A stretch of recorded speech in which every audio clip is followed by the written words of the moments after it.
കൂട്ടുകാരെ, കൃഷിയെ സ്നേഹിക്കുന്ന എല്ലാവരെയും റിയാസ് വീട്ടിലേക്ക് സ്വാഗതം. ഞാൻ ഇവിടെ തന്നെയാ സംസാരിക്കാം. കാരണം കണ്ട പൂക്കളെ, ഈ പൂക്കളെ ഭംഗി കൊണ്ട് ഞാൻ ഇവിടെ നിൽക്കലാണ്. എന്തെങ്കിലും സംസാരിക്കാനുണ്ടെങ്കിൽ അടിപൊളി പൂക്കളാണ്.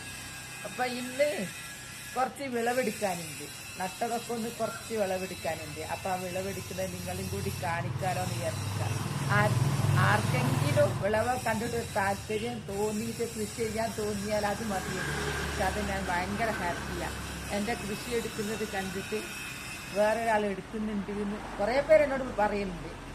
എൻ്റെത് കണ്ടിട്ട് അവർ കരിയിലിട്ട് കൃഷി എടുക്കാൻ തുടങ്ങി എന്നുള്ളത്. അപ്പം അത് മതി എനിക്ക് സന്തോഷം. അപ്പോൾ ഞാൻ കാണിച്ചു തരാം. കണ്ടില്ലേ എൻ്റെ കോളിഫ്ലവർ ഞാൻ വിളവെടുക്കുക. ഇതിപ്പോൾ നാലാമത്തതാ ഇത്.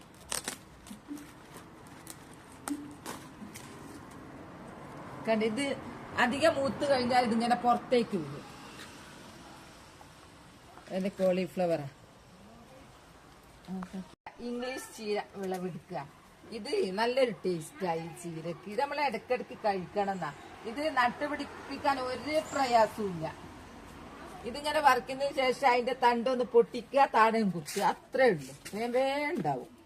ഒന്ന് നനച്ചു കൊടുക്കണം വേനലായാലും, അത്രേ ഉള്ളൂ. എനിക്ക് ഇഷ്ടം പോലെ ഉണ്ടായിട്ടുണ്ട്. ഞാൻ ഇങ്ങനെ പിടിപ്പിച്ചിട്ട് നമ്മൾ ഓരോന്ന് പിടിപ്പിക്കുന്നത് കൊണ്ട് നമുക്ക് ദിവസേന വെക്കാൻ വേണ്ടി ഏടി പോകണ്ട. തോട്ടത്തിലിറങ്ങിയാൽ മതി. ആണുങ്ങൾ കൊണ്ടുവന്ന് നോക്കി നിൽക്കേണ്ട ഒരാവശ്യമില്ല. ഇനിയിപ്പോൾ ഒരു ബസ് സമരോ ലോറി സമരോ ഒക്കെ വന്നാൽ നമുക്ക് നമ്മളെ തോട്ടത്തിലുണ്ടാവും സാധനങ്ങൾ. എവിടെയും പോയി വാങ്ങണ്ട. അങ്ങനെ ഇഷ്ടം പോലെ.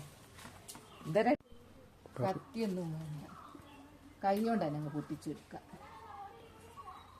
ഇത് വേഗം പറിച്ചു കൊടുക്കണോ, അല്ലെങ്കിൽ തളിരുണ്ടാവൂല. അങ്ങനെയൊരു പ്രശ്നമുണ്ട്. ഉണ്ടാക്കിയാൽ മാത്രം പോലെ ഇത് പറിച്ചു കൊടുക്കുന്നു. നല്ല അടിപൊളി. കുറേ സ്ഥലത്ത് ഞാൻ പിടിപ്പിച്ചിട്ടുണ്ട്, ഒരുപാട് സ്ഥലത്ത്. അപ്പോൾ ഇത് മതിയടിച്ച തോരൻ വെക്കാൻ. തരം ചേമ്പ. ഇതിന് കിഴങ്ങുണ്ടാവൂല. ഇതിൻ്റെ അടിയിലുള്ള കാണ്ട ഭാഗമാണ് നമുക്ക് തോരൻ വെക്കല്. അപ്പൊ ഇവിടെ ഇതാവുന്നു. അതൊന്ന് പറിച്ച് നോക്കട്ടെ. കിഴങ്ങുണ്ടാവൂല എന്നാ പറഞ്ഞത്. നോക്കട്ടെ എന്താ സ്ഥിതി. ഓ, അങ്ങനെയൊന്നും കിട്ടൂല. ഞങ്ങൾ തന്ന ആള് പറഞ്ഞ കിഴങ്ങൊന്നും ഉണ്ടാവൂലാന്ന്. പിന്നെ അടിഭാഗം ഉണ്ടല്ലോ, അതാ ഇടുക്കല്.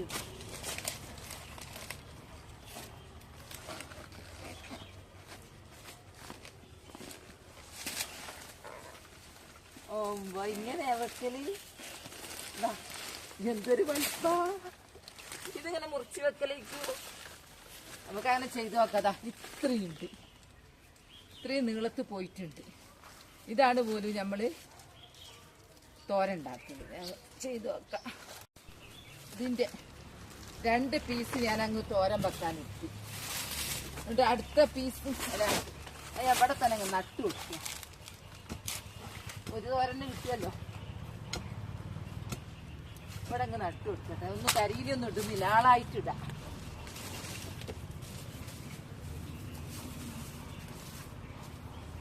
നല്ല പൊടി മണ്ണ. ഇപ്പൊ നടലും കഴിഞ്ഞു. കറിക്കുള്ള കിട്ടിയും ചെയ്തതാ 2 എണ്ണം. ഇതാണ് പോലും തോരൻ വെക്കല്.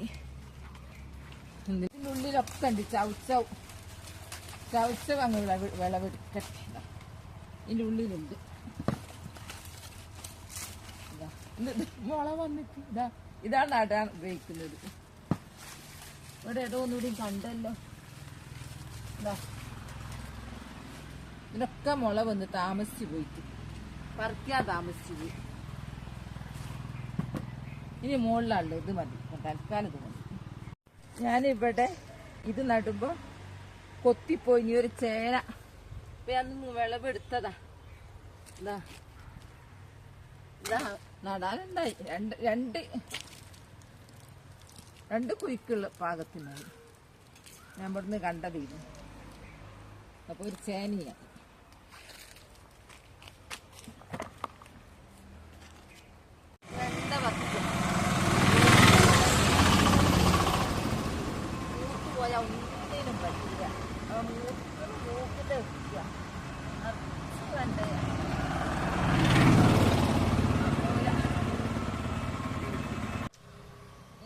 വഴുതിന.